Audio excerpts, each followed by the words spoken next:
Hello बच्चों, आप सभी का स्वागत है आपके अपने YouTube चैनल केजे रिवोल्यूशन में। तो आज की इस वीडियो में हम देखेंगे डिफरेंशिएशन का लेक्चर 17। क्लियर। इसमें हम डिस्कस करेंगे हमारा डिफरेंशिएशन ऑफ डिटर्मिनेंट्स। अभी तक हमने डिफरेंशिएशन के कई मेथड डिस्कस कर लिए हैं, करीब करीब 12 मेथड डिस्कस कर लिए थे। लेकिन यहाँ पर कई बच्चे क्वेश्चन आता है कि अगर डिटर्मिनेंट का हमें डेरिवेटिव फाइंड करना है तो किस तरीके से करेंगे। ठीक है, तो बेसिकली ये अगर देखा जाए तो जेई में अधिकतर पूछा जाता है। जेई में कई टाइप के इस तरीके के क्वेश्चन भी पूछ लिए जाते हैं, तो उस पर्सपेक्टिव से ये इम्पॉर्टेंट टॉपिक है। इसलिए जो बच्चे भी अगर सीबीएसई बोर्ड के हैं और उसको देख रहे हैं तो वो स्किप कर सकते हैं, कोई ज़रूरी नहीं है आपके लिए, क्योंकि बोर्ड एग्जामिनेशन में ये कोई भी चीज़ आपसे नहीं पूछी जाती। लेकिन हाँ, जो बच्चे जेई की प्रिपरेशन कर रहे हैं, आईआईटी वगैरह की प्रिपरेशन कर रहे हैं, उनके लिए ये टॉपिक इम्पॉर्टेंट है, तो वो बहुत ध्यान से समझिएगा। क्लियर। तो यहाँ पर क्या लिखा है ये अभी आपको कुछ समझ में नहीं आने वाला। सबसे पहले मैं जो आपको सिखा रहा हूँ वो सीखिए, फिर आपको सारी चीज़ें क्लियर हो जाएंगी। मान लीजिए एक हमने डिटर्मिनेंट ले लिया 2/2 का, a11, a12, a21 और a22। क्लियर। ये हमारे पास एक 2/2 का क्या है, डिटर्मिनेंट है। क्लियर। और यहाँ पर जो इस जो फंक्शन है ai, a11, यहाँ पर लेटर्स लिख लेते हैं इन पर, a11, a12, a21 और a22, ये फंक्शन किसके हैं, x के हैं। अगर मान लिया ये फंक्शन क्या है, x के कोई ना कोई फंक्शन है। क्लियर। देन अब अगर इसको ओपन फॉर्मेट में लिखें तो क्या हो जाएगा इसकी meaning, a11, a22 minus a12 और a21। क्लियर। तो अब इसका अगर with respect to x differentiation करें, क्लियर, इसका डिफरेंशिएट डैश से प्रदर्शित कर दिया, किससे कर रहे हैं, differentiation with respect to x। Clear. x के रिस्पेक्ट में हम इसका क्या कर रहे हैं, डिफरेंशिएशन कर रहे हैं, तो क्या होगा, इसमें मल्टीप्लिकेशन लगेगा, a first term a second term, क्योंकि दोनों फंक्शन किसके हैं, x के हैं, ये सारे फंक्शन x के हैं, तो क्या हो जाएगा, फर्स्ट टर्म आपका एज इट इज, सेकंड का derivative. Clear. Minus plus second function आपका एज इट इज रहेगा और फर्स्ट का डेरिवेटिव। क्लियर।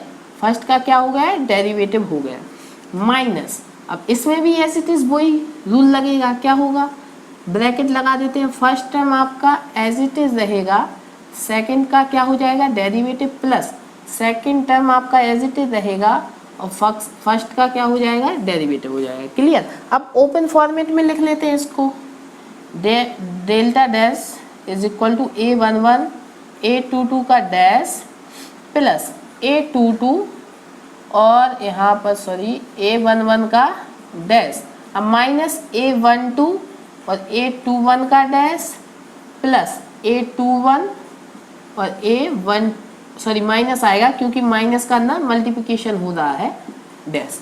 क्लियर। इतना चीज सारे बच्चों को आया समझ में। ये डिफरेंशिएशन है किसका, इसका फाइंड कर रहे हैं, क्योंकि ये सारे फंक्शन हमने किस में कन्वर्ट किए हैं, हमने वेरिएबल में टेक किए हैं। सारे फंक्शन कुछ ना कुछ x के फंक्शन होंगे। अब देखो क्या कर रहा हूँ, ए डेल्टा डैश है, अब यहाँ पर क्या कर रहा हूँ मैं, देखो a11 और a, यहाँ पर इसको मैं पहले लिख रहा हूँ। क्लियर। इस वाले टर्म को क्या लिख रहा हूँ मैं, पहले a11 का dash into a22। Clear. Minus इतना चीज क्लियर। अब यहाँ पर क्या लिख रहा हूँ मैं, a वाला ले रहा हूँ, a21 और a12 का डैश। क्लियर। इन दोनों को मैंने साथ में लिख लिया, इस पर क्या लगा दिया, ब्रैकेट लगा दिया, प्लस अब देखिए अब क्या लिख रहा हूँ मैं, यहाँ पर इसको लिख रहा हूँ, क्या हो जाएगा, यहाँ पर a11 और a22 का डैश माइनस, अब इस वाले टर्म को लिख रहा हूँ a12 और a21 का डैश। क्लियर। ए लिख दिया मैंने। अब ध्यान से देखना, delta dash is equal to, अगर मैं अब इन एक्सप्रेशन को डिटर्मिनेंट के फॉर्म में लिखना चाहूँ तो क्या लिख सकता हूँ, देखिए ध्यान से, इसको क्या लिख सकता हूँ मैं, डिटर्मिनेंट की टर्म में इसको लिख सकता हूँ a11 का डैश इन, और यहाँ पर क्या हो जाएगा a12 का डैश ए हो जाएगा A21 और ए हो जाएगा A22। अगर आप देखें तो इसका इसमें मल्टीप्लिकेशन माइनस इसका इसमें मल्टीप्लिकेशन, यही लिखा है कि नहीं लिखा है। सिमिलरली उसको लिख देते हैं, वो क्या हो जाएगा A11 A12 और यहाँ पर A21 का डैश और A22 का डैश। आप देख सकते हैं कि एज इट इज वही हो जाएगा कि नहीं हो जाएगा। देखो मल्टीप्लिकेशन कराएं और माइनस करें तो वही आ रहा है कि नहीं आ रहा है। क्लियर।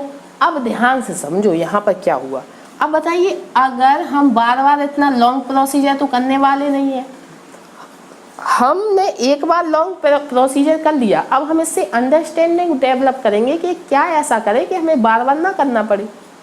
तो देख लीजिए, अगर A2/2 का डिटर्मिनेंट था जिसमें R1 आपका A है, R2 as it is A है। क्लियर, रो 1 और रो 2। क्लियर। तो देखो क्या हो रहा है, डिफरेंशिएशन में क्या हुआ, हमें जो मिला है उसमें क्या हुआ, फर्स्ट रो का डिफरेंशिएट हो गया लेकिन सेकंड रो आपकी एज इट इज रही, प्लस फिर क्या हो गया, फर्स्ट रो तो आपकी एज इट इज रही और सेकंड रो का क्या हो गया, डिफरेंशिएशन हो गया। तो ये तो बहुत ईजी है, इतना प्रोसीजर हमें करना ही पड़ेगा। अगर हमें इसका डिफरेंशिएशन करना होगा तो हम सिंपल क्या करेंगे, फर्स्ट रो का derivative second row as it is plus first row as it is second row का डेरिवेटिव। क्लियर, समझ में आया। तो इस तरीके से हमें डिफरेंशिएशन करना है किसका, डिटर्मिनेंट्स का। ओके, तो यहाँ पर देख सकते हैं आप लोग क्या है, यही है डिटर्मिनेंट। अगर आपका 2/2 का है फॉर 2/2 R1 R2 2 रो होंगी तो डिफरेंशिएशन क्या हो जाएगा, फर्स्ट रो का डिफरेंशिएशन हो जाएगा, सेकंड रो आपकी as it is plus first row आपकी एज इट इज रहेगी, सेकंड का क्या हो जाएगा, डिफरेंशिएशन हो जाएगा। ओके, यहाँ पर देखिए, अगर आपका 3/3 का कोई डिटर्मिनेंट है तो क्या होगा, फर्स्ट रो का derivative second and third row as it is रहेंगी plus first row as it is second row का डेरिवेटिव और फर्स्ट और थर्ड एज इट इज रहेंगी प्लस थर्ड रो का डेरिवेटिव और फर्स्ट और सेकंड एज इट इज रहेंगी। Clear, एक एक करके सबका डिफरेंशिएशन होगा। ओके, और यहाँ पर एक स्पेशल केस है, इसको और अच्छे से आप समझ लीजिए, उसके बाद हम क्वेश्चन पे मूव करेंगे। इसको सारे बच्चों को जिनको नोट डाउन करना है वो कर सकते हैं इसको कैलकुलेशन को। ओके, नेक्स्ट क्वेश्चन पे नेक्स्ट टॉपिक पे मूव करें, ठीक है। क्योंकि यहाँ पर इम्पॉर्टेंट ये जो मैं एक और बता रहा हूँ वो भी इम्पॉर्टेंट है, क्योंकि आपको एटलीस्ट मेथड तो आने ही चाहिए।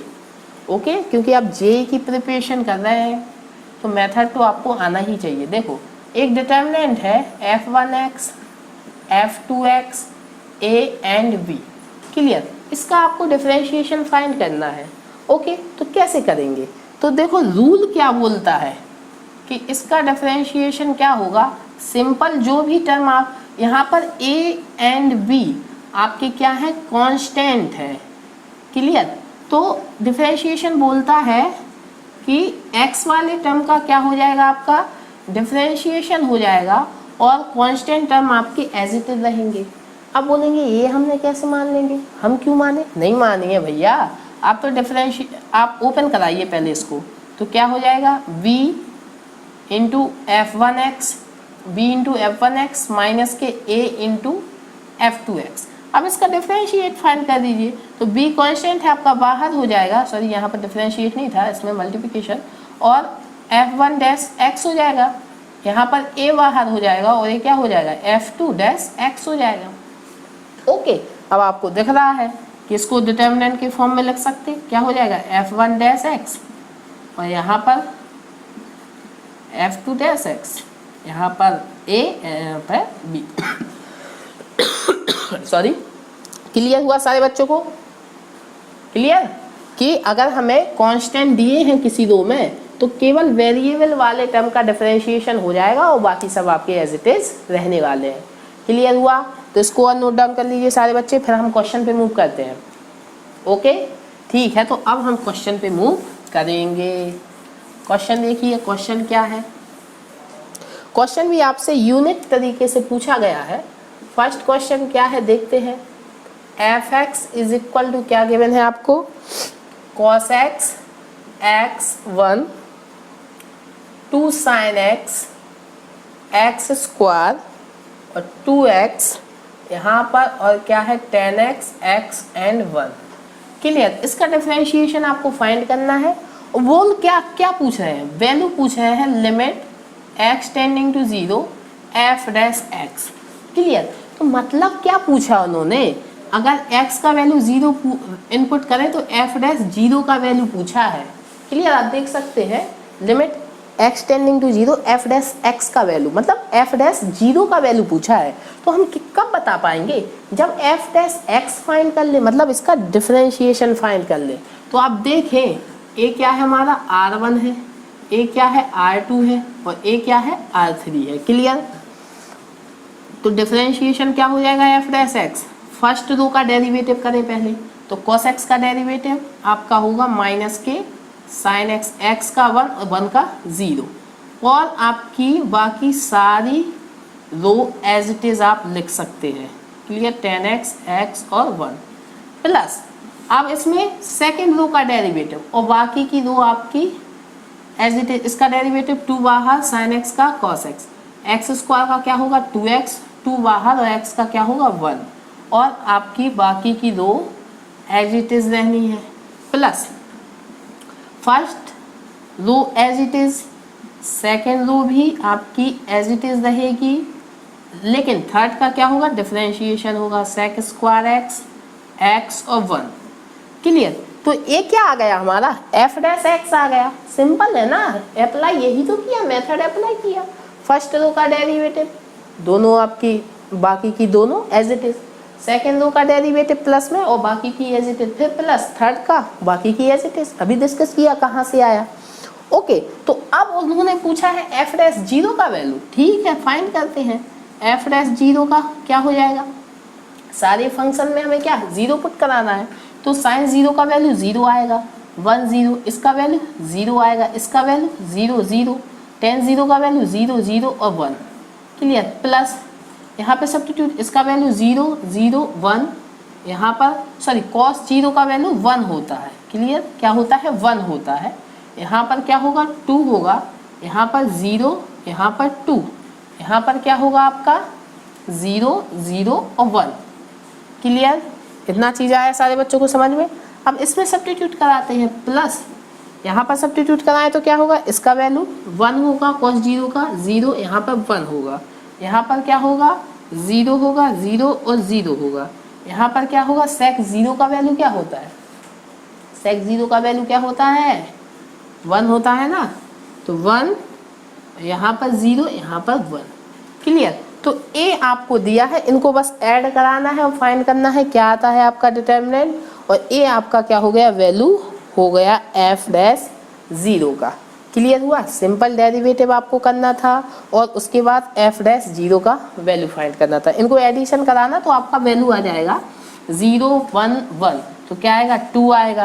क्लियर। इसमें ऐड कराए, ये फर्स्ट एलिमेंट ऐड हो गए 1, और यहाँ पर केवल 1 बचेगा। इसका इसमें देखो करस्पॉन्डिंग एलिमेंट ऐड करने हैं, इसको करें 0 1 और 1, यहाँ पर 2 आ जाएगा। इसको ऐड करें तो यहाँ पर 2 और 2 आएगा, केवल ओनली 2। यहाँ पर 0 0 0 आएगा, यहाँ पर क्या आएगा 2, केवल 2 आएगा। क्लियर। अब देखो यहाँ पर क्या आएगा 0 1 आएगा, ओके 0 0 0 आएगा, यहाँ पर 1 1 3 आएगा। क्लियर। तो ये आपके डिटर्मिनेंट आ गया, इसका वैल्यू फाइंड करना है। आप देख सकते हैं जितना भी आएगा वही आपका क्या हो जाएगा आंसर हो जाएगा। f डैश 0 का वैल्यू आप फाइंड करा लेना। क्लियर। समझ में आया कि नहीं आया, किस तरीके से आपको डेरिवेटिव करना था। बेसिकली हमारा क्वेश्चन डिटर्मिनेंट का नहीं था, हमारा टॉपिक क्या है डिफरेंशिएशन। तो केवल आपको यहाँ पर क्या समझना है कि हमें डिफरेंशिएशन कैसे करना है। डिफरेंशिएशन आया समझ में, तो इस क्वेश्चन को नोट डाउन कर लीजिए, आगे मूव करते हैं। ओके ठीक है। तो अब हम नेक्स्ट क्वेश्चन पे मूव करते हैं। नेक्स्ट क्वेश्चन भी इसी की तरह के है और बहुत सिंपल क्वेश्चन है। ओके तो उसको हम देख लेते हैं, उसको हम कैसे करेंगे। ओके तो नेक्स्ट क्वेश्चन क्या है हमारा ए है। यहाँ पर भी हमें f डैश 0 का ही वैल्यू फाइंड करना है, लेकिन क्वेश्चन चूँकि अलग है तो यहाँ पर देखते हैं f(x) क्या है हमारे पास। f(x) है हमारे पास x स्क्वायर 10x और x x³ x और cos x 1 x की पावर 5 और 2। क्लियर। तो इसका डिफरेंशिएशन फाइंड कर लेते हैं। क्या होगा, ये आपका R1 है, ये आपका R2 है और ये आपका R3 है। तो क्या होगा, फर्स्ट रो का derivative 2x sec square x, यहाँ पर 1 होगा। आपकी second row as it is रहेगी 1x की पावर 5 और 2 प्लस सेकेंड रो का डेरिवेटिव आपकी और बाकी की रो एज इट इज रहेंगी। तो इसका डेरिवेटिव 3x स्क्वायर 1 और इसका माइनस के साइन x, यहाँ पर 1x की पावर 5 और 2 क्लियर, प्लस थर्ड रो का डेरिवेटिव होगा और बाकी की रो आपकी एज इट इज रहने वाली है। तो x cos x, इसका डेरिवेटिव 0 होगा, इसका डेरिवेटिव 5x की पावर 4 और इसका 0 क्लियर।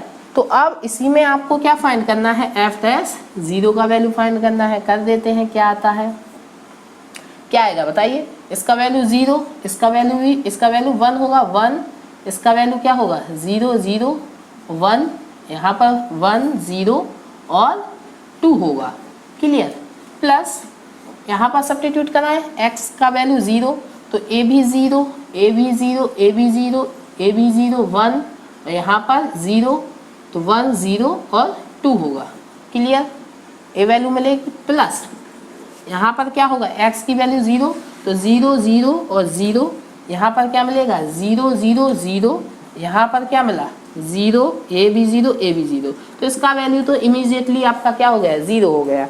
बस इन्हीं दो डिटर्मिनेंट को सॉल्व करा के आपको जोड़ना है तो आपको क्या मिल जाना है, आपका आंसर मिल जाएगा क्लियर। तो एक क्वेश्चन मैं कर देता हूँ, क्योंकि आपको अगर आप बोलेंगे कि एक भी क्वेश्चन नहीं, तो ये क्वेश्चन देख लेते हैं क्लियर। f डैश 0 का फुल वैल्यू फाइंड करेंगे, तो वो तो 0 हो गया, उसमें तो कोई फर्क नहीं है, इनको जोड़ दीजिए आपस में। तो क्या होगा, करस्पॉन्डिंग एलिमेंट 0 में 0 जुड़ेगा 0 आएगा, 1 में 0 जुड़ेगा 1 आएगा, 1 में 0 जुड़ेगा 1 आएगा। इसी तरीके से 0 में 0, 1 में a जुड़ेगा 1 आएगा, इसमें a जुड़ेगा 0 आएगा, 1 में 1 जुड़ेगा 2 आएगा, 0 में 0 जुड़ेगा 0 आएगा और 2 में 2 जुड़ेगा 4 आएगा क्लियर। तो बताइए किसकी करस्पॉन्डिंग करेंगे हम, C1 के करस्पॉन्डिंग इसका क्या करेंगे, एक्सपेंशन करेंगे, क्योंकि वहाँ पर हमें क्या मिलेगा, बेनिफिट मिलने वाला है। तो फर्स्ट क्या करेंगे 0 आएगा, सेकंड करेंगे 0 आएगा क्लियर। अब बताइए, तो +2 आएगा और जिस रो में है उस रो को कंसीडर करना है, छुपाना है, और जिस कॉलम में है उस कॉलम को छुपा लेना है क्लियर, क्योंकि किस में है ये हमारा ये थर्ड रो में है और फर्स्ट कॉलम में है क्लियर, इसीलिए इसको छुपा लिया। अब बताइए क्या बचा, इसका इसमें मल्टीप्लिकेशन 0 माइनस इसका इसमें मल्टीप्लिकेशन तो क्या आएगा 1 आएगा। तो यहाँ से हमें क्या मिल गया 2 इंटू माइनस के 1 दैट इज आपका माइनस के 2 क्लियर। तो इस डिटर्मिनेंट का डिफरेंशिएशन क्या आया, माइनस के 2 आया क्लियर। सारे बच्चों को आया समझ में कि डिटर्मिनेंट के हम डेरिवेटिव कैसे फाइंड करेंगे, हम इस प्रोसीजर से फाइंड करेंगे। ओके, तो इस वीडियो में यहीं तक रहने देते हैं, नेक्स्ट वीडियो में आएंगे कुछ नया टॉपिक लेके। तब तक के लिए अपने आसपास के लोगों से सतर्क रहें, मास्क पहने और देखते रहें केजे रिवोल्यूशन की तरफ से आप सभी को गुड बाय।